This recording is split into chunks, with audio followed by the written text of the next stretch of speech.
Sempadan kuna kedai ti mucho mea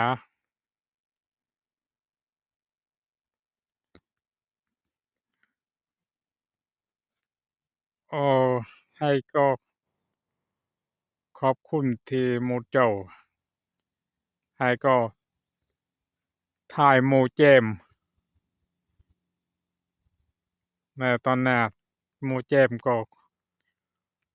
กลัวแทบประหัดกำลังจะบ่อยจ้าหรือว่าง่อยเดือ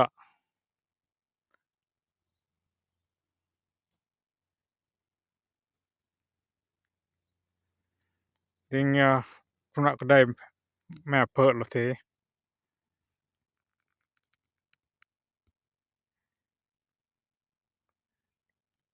chém nè tiếng chém nó két két ไฟขึ้นจึงจ้าประบืนเพราะฝึกใช้ก็ใช้กัน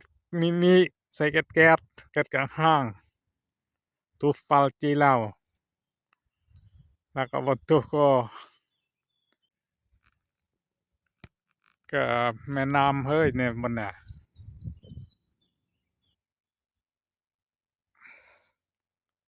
ฝนตกก็เกิดกระแจ้มกำลังแล้วก็ให้ก็ละถ่ายวิวอ่อนคุนักได้มาอันนั้นก็ลาคุนักได้บายๆเด้อ